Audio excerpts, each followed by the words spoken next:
Hi, everyone. Thank you so much for tuning in to our pod vision.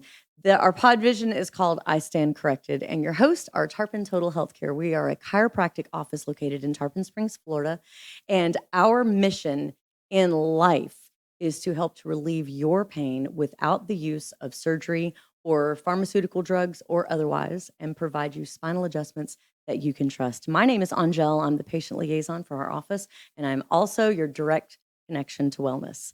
And so today's guest, I've been looking forward to this lady. I met her not long ago. I'm very familiar with the things that she is supporting, and I'm very much looking forward to hearing about the other side of the anti-human trafficking war that good people that are willing to fight the good fight are actually fighting. And that's what our office endeavors to do. We are wanting to partner with other local businesses and movements like this lady's to help to end the human trafficking evil that has plagued certainly our county. I was absolutely in shock how much of this happens in Pasco County. So please meet Kristin Bracy. You are the founder of iRise Florida. Thank you Yes. so much for coming on to our show. Thank you for having me. It's such an honor to be with you today. So Well, thank you. listen, the honor is ours because Dr. John and I, I had met somebody that you're very familiar with too, Alan Wilkett and Mhm. Tony Martin. They're part of Warrior 321, and Yes. they're up closer to my neck of the woods where I live up in Spring Hill, and so then I'm part of a networking organization called Power Gals, and you spoke at one of my chapters, a chapter that I co-lead. And Tony was actually sending me messages asking me if I knew somebody that you were actually related to while you were speaking. So I loved how the universe just lined up the stars and the moons. But the talk that you gave at Power Gals blew the entire room away. Thank you. You were coming at the human trafficking from a different angle, and one that I haven't heard anybody talk about. And it's the duh factor on, what next. So we know that getting them out, being the Tim Ballards and, the Alan Wilketts and the people that are championing, getting in the trenches physically, literally, whether it's this country or other countries, and saving these kids, these women, these and men. Yeah. Let's be Oh, honest. yeah. It's not just a women that are being victim or children. It's Yes. grown men also. Thank you for saying that. Yeah, absolutely. And so getting them out is imperative. Mhm. But then what do you do next? What happens next? That's something that The Sound of Freedom, that is an incredible movie. But now it's out of the box offices, so I see cognitive dissonance because rushing back like a flood into our community, so nobody's really talking or even wanting to talk about human trafficking now, which pisses me off if we're being really honest, because we have to keep the awareness here. Absolutely. But so now the awareness of what to do next for these brave people that have made it out by one mean or another. That's where you come in. Absolutely. So how did you actually get into this arena? So I attended a conference in early 2000s, and it was a conference that was talking about global human trafficking. And I remember just sitting there and learning about the fact. I walked through this visual, which was obviously very jarring, right? There's that heart factor to it. And then learning that this is something that is still happening, that there are people in the world who are being forced into labor trafficking or slavery, modern day slavery, sex trafficking, and being exploited and sold against their will and for the profit of someone else. And I remember people kind of getting up and walking away and being so struck by that of we're all just going to get up and walk away. Like that just blew me away that it was Yeah. happening. Had no idea. And I thought, well, now this is something that I can't unknow. And now I have to do something about it. So I am very similar to you. I got angry, and my anger leads me to action. So I spent many years after that trying to understand the issue. I came back to our city and thought about, who's doing this work. And there was one organization that I could find that was doing the work at the time, and they were focusing on labor trafficking. So that's where I actually started in this field. And then I moved and I went back to school. I thought if I'm going to create change in this in this area, I need to be more educated. So I went back to school. And I worked in a research office for over 8 years as the associate director, researching this issue from a 360 perspective. And then I also working as a trauma-focused therapist directly with women in the life and survivors and their children. So I had the opportunity to do amazing things like develop a specialized court for kids, a therapeutic overlay of a housing program for survivors and their children. And I also ran a group every week on a Tuesday with women who were actively in the life in a prostitution diversion program. Wow. And every week I heard the same story over and over and over again for 6 years. I want to get out, or I've tried to get out of the life, but there's these factors that continue to pull me back in. And I can't get a job that pays a livable wage because I have a criminal record that's preventing me from getting a good job. That's terrible that the Yeah. legislature hasn't changed or even tried to accommodate these folks that have been proven to have been victims of human trafficking, yet they have charges and the charges are related to the trafficking, and they're having to fight to get them expunged. Yes. And Yes. then to get their fines returned to them. They should have never, the money should be returned. Right. That would help the situation at hand, what you're trying to do. Yes, and we're lucky because we have Brent Woody and Justice Restoration Center, which is an amazing organization. And Brent Woody himself wrote the human trafficking expungement law. And he's the reason that we have human trafficking expungement in our state, which is Thank wonderful. God. And so we're making small gains for survivors. But interestingly, I kept hearing this kind of cycle of I can't get a job that pays a livable wage, so I can't get out of the neighborhood where I was trafficked in the first place. So I'm still around the same people, places, and things. I can't get my kids back from the system because I can't show that I can provide a safe environment for them to live in. And so why, right? Like I can't get out. So what I Right. ended up seeing was over 6 years, this cycle of women getting sucked right back into a violent or exploitative experience. And then I started to learn that research actually shows it takes an average of 5 attempts for a trafficking victim to successfully exit the life, and actually 7 attempts for a woman to leave a violent relationship. Yeah. Similar. Domestic violence has a lot of crossover to So sex many. trafficking. And so I started to realize that we are focusing so much time and effort and money on prevention, which we must, right? We have Absolutely. to keep kids and adults who are vulnerable. We have to protect them, and we have to help keep them away from a trafficking situation. And we have to help get people out of this situation, but we need to dedicate so much more time to what happens next, as you said. How can we create better pathways for individuals to get out and stay out and not just survive, but to live a life worth living Right. that gives them a sense of dignity and worth and is fulfilling and that they can be proud of. And so we really focus on that piece in iRise. We consider it to be economic justice of how do we help women learn to be financially independent and stable and get educated and in a career along a career path that they desire, that they come through our program and sometimes for the first time in their lives, they're asked the question, what do you want to do? Yeah. And we help them explore that. And then we create the roadmap and we set them along the path to achieve that. That's a hard enough question to answer anyway, just in life. I'm 50.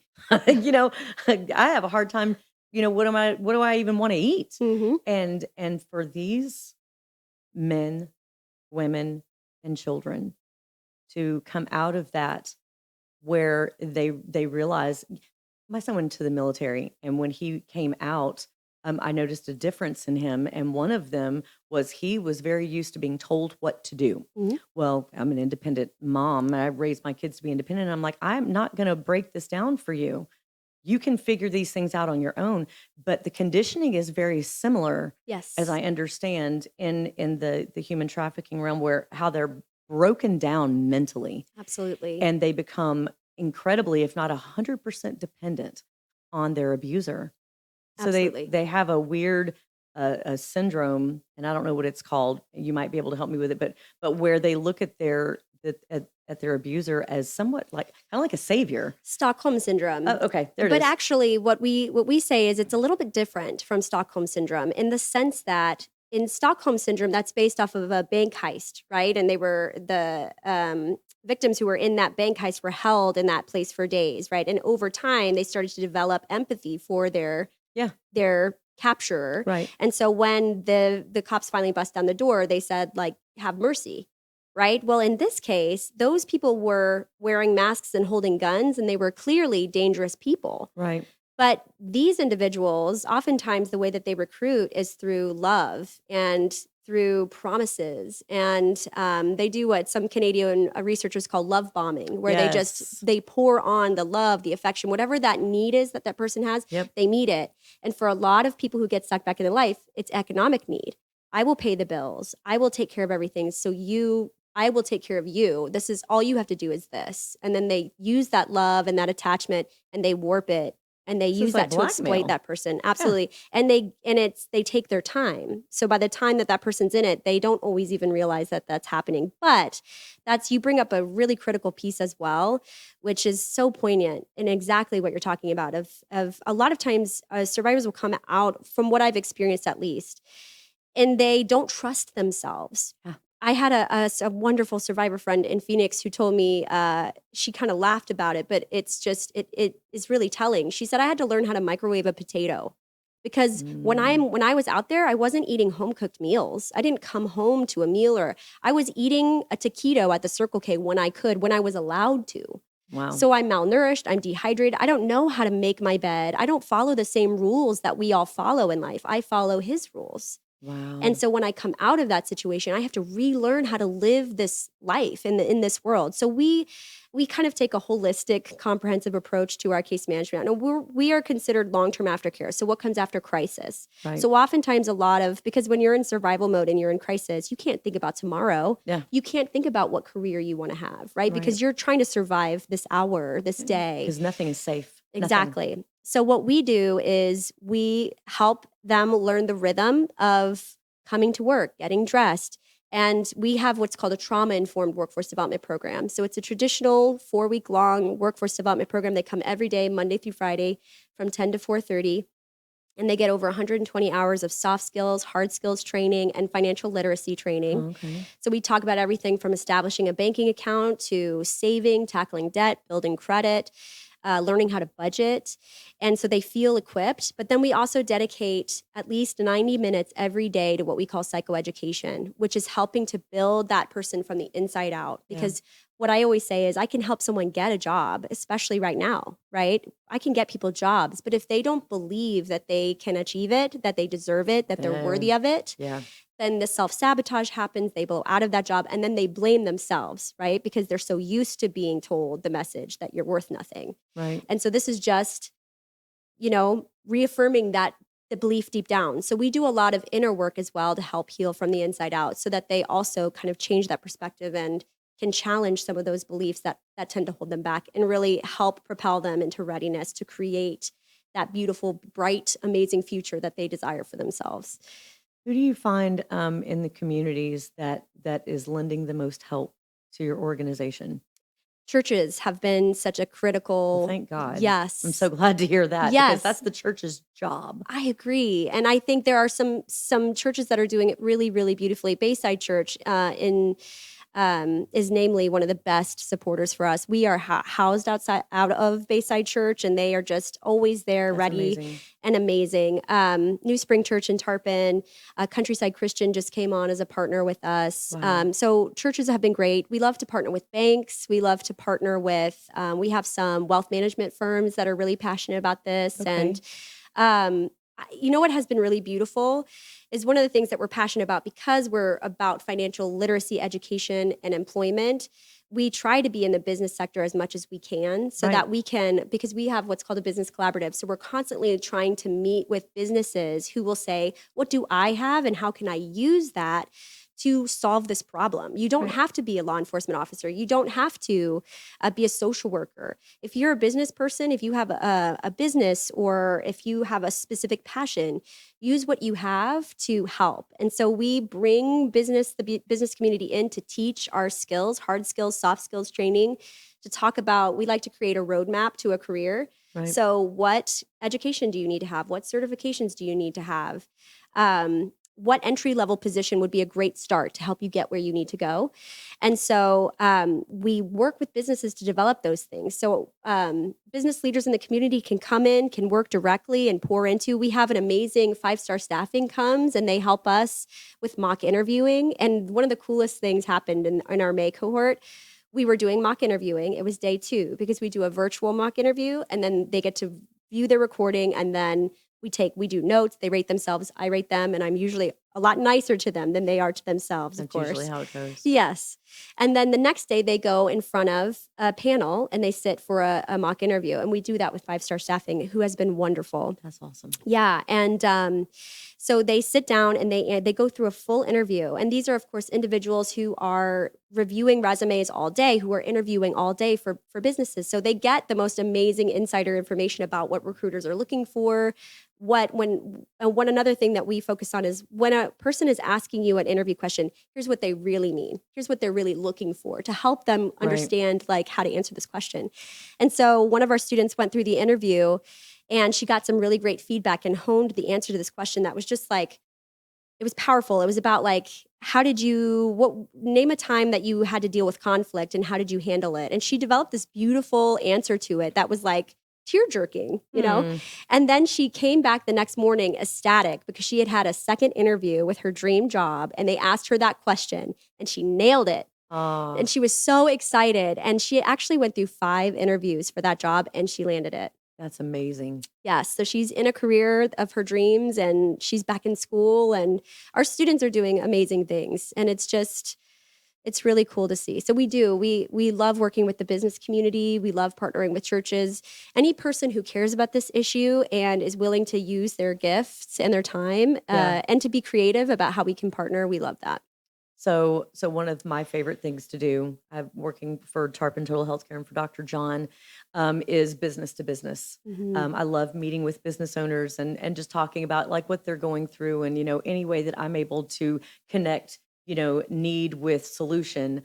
It's one of my favorite things to do. And raising awareness over, various things as they present themselves. And this one specifically is one that I have talked about consistently since, well over a year. And I find that not everyone is open to the topic. It's a hard topic. It's not one of those warm and fuzzy things where, maybe you walk away from the table and you feel good about what you talked about. But I have found that you can have this specific conversation and it be a really hard one. One that because I'm one to paint a picture, I feel like if you have a mental image of what we're talking about, then it's less likely to leave you quickly. And I would want someone to want to come up, get like, it moves you to a point of what can I do? Absolutely. And so what is a way that I can come alongside you in my role where I'm able to help to raise some awareness and maybe some difficult conversations that you've had, but you were able to bridge the conversation to a better ending. What suggestions would you offer? Because I will do flips in the middle of 19.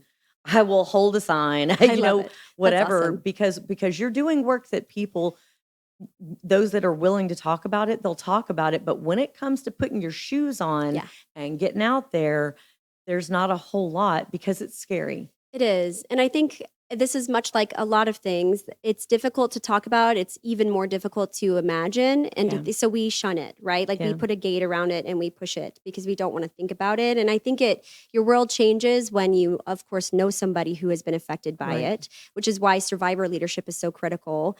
Survivors are the experts. They should be the ones whose voices are heard and who should be driving anti-trafficking efforts if they would desire to. A lot of survivors are like, I'm good. I'd like to go. Right. And that's what should happen if that's what is wanted. But in the anti-trafficking field, the most important voice is the survivor voice. And it's the most powerful because it spurs people to action. I think in our, one of the things that I have found is that statistic about the average of 5 attempts. I think people think, we bust down the door, we get people out, and then they ride off into their beautiful future. And it just doesn't work that way. Exactly. Healing is so complicated. It's not linear. It's messy. and there's this cycle that goes with it, right? And so you have to be willing to walk with people for the long haul. And I think sometimes that's hard to do in this world too. But I think the things that are most inspiring is how people's lives can be changed. Right. And also the recognition that you don't have to be, again, you don't have to be a lawyer, you don't have to be law enforcement. Just use what you have and what you love to do. And maybe it's raising awareness, or maybe it's coming and teaching a skill, or maybe it's doing yoga, or, like infusing wellness or nutrition. Or survivors need all of that. Survivors, not just trafficking, but in general, right? I mean, it's like any type of wellness or enrichment would be so beneficial. I would love to be part of that with you. Absolutely. There's a lot of things that our office could offer as that could propel some of the healing along. That would be so awesome. Yeah, we love that. We have case management goals that we work with every week with our students, and we focus, of course, on financial literacy, employment, and education. But we Right. also have a wellness goal that we're working towards, because we're trying to help with mind, body, and soul. Right. Right. And then they get to choose an additional, right? Is there anything else you want to work on? We've helped with parenting, mental health, medical health. All of that is all part of a person's healing and journey to a bright future. So we would absolutely love that. You have something that this is going to be your second year now. So we get to officially say your annual event, which is so awesome. So tell us about this annual event that you're doing. And by the way, it's sold out. Yes, it is. And we're so blessed by that. So thank you. Yeah, we have our second annual I Rise Golf Tournament coming up on October 9th. And it's happening at Countryside Golf Club. We're really excited. We are maxed out. We sold out over a month before the date, which is so wonderful. Amazing. We have some incredible sponsors as well, which speaks to that question that you were asking me about who partners with us. A shout out to Hendrick Roofing and Orcutt Winslow, who is a new partner to us this year. And of course, Bayside Church and International Diamond Center is coming back for a second year. They're a wonderful partner to us. Absolutely. And we have some incredible dinner sponsors: Cortez Wealth Management, the Wetherill family, New Spring, and Countryside Christian. And so we have just incredible partners who have come back. We have a few new partners this year, and then of course some partners who have come back. And this is our biggest fundraiser to date. And it really helps. So the funds that we raised from last year's golf tournament actually helped us launch the workforce development program. So we're really excited about this year. We've upped our goal of what we'd like to achieve, and we are going to continue to support the workforce development program with 5 cohorts next year of women. And we're launching a new program next year, which is kind of like a what comes next. So we're really excited about that. We're calling it the Rising Leaders Network. Wow. And it's a professional leadership development network and networking group for survivors. That's incredible. Yes, we're Never really heard excited. Anything like that. Thank you. And it's a sad thing to say that our world needs it, but it's such a beautiful thing that in the face of our world needing it, that's something that you're providing. You're putting this together. You are doing the hard work that others may want to do, but they don't. So at least there's someone that somebody else that wants to get involved that doesn't know exactly what to do. You're already blazing the trail. Like you are macheting the trail now, and they can just come alongside you or come behind you and just hold your water bottle while you're swiping, Well, thank you. I appreciate that. But my favorite part about that is being able to work with survivors to lead the way. Right. Because that's really the voice that matters. So in everything we do, we're really passionate about promoting survivor leadership. So that's what I'm most excited about for the Survivor Leadership Network. For the golf tournament, we're trying to raise as much funds as possible for the workforce development program and also for the Rising Leaders Network that we're going to launch. Right. So we're continuing to look for whole sponsors, which is kind of a relatively easy onboarding for new partnerships with businesses and a great way for businesses to say, I support anti-trafficking efforts. So we're certainly looking for as many whole sponsorships as we can. Okay. And then we're also at the golf tournament. You heard it here first. We're launching a new campaign for 2024 called 15 for 15, which is we're asking people to come on board and partner with us by giving $15 a month to help the next 15 women go through our program. Oh, so it's 50 cents a day. That's easy. A recurring gift of $15. Yeah. And it will help us to get 15 women through our program. So wow. Okay. So that's another way for people to say, how can I help now? Right. That would be a huge help for us. Oh, that one's going to be probably the easiest thing for me to walk away with as far as creating the desire for someone to want to support this. That's the Duff factor. Thank you. Yeah, To me, there's also excited. other ways that you can donate on your website. They can literally go to your website and click donate. Absolutely. Yes. There's merchandise. Listen, we're partnering. I love the shirt. Yes. It actually, and it fits me and it's soft. It's so nice. It breathes. The thing I love the most about our shirts and actually our bags is that all of our products are fair trade. So Yeah. they are made from start to finish in the supply chain with no slavery, and it supports a day of freedom. And we partner with an amazing organization called Made Free. Yeah. They have the coolest products, and so our bags all say "Made by Free Women," which I just love. It's just it speaks to the mission. Well, it does, and I would think that somebody like if I didn't know anything about this movement, this organization, and I were to read this is so well put together. Just the tags that are on the shirts, and it's a beautiful statement that also just would make you just want to. It's heartbreaking because that's somebody's daughter. That was somebody's little boy, Yeah. And then now who would have known that a mom would be changing her child's clothes unaware Mhm. that in 5 years from now, in 10 years from now, their life is going to be altogether different than anything that their parents would have ever wished or hoped, for them. You couldn't have been more of the polar opposite. I am so Absolutely. grateful for you coming on to our show today. Thank you so much for Thank you. doing the work that you're doing, for raising the awareness for us to know how we can partner and help you. So make sure that you go to the iRise website. This is so critically important. And the 15 for 15, listen, I bet you don't have to wait until 2024 to get started on that. $15 a month as a reoccurring donation that you can give to this organization that's doing incredible work. They're doing the aftermath work of the kicking in the door and saving these kids. So follow them on social media, go to their website, do more than just think about, well, wow, hopefully somebody's going to come out there and help them. You be the person to come out there and help them. We're going to be somebody that comes alongside them and helps them. So thank you so much for watching. We want to thank Area 52 Media Group for being the place where we're able to do these pod visions. Come back and see us next week. Tarpon Total Healthcare appreciates you.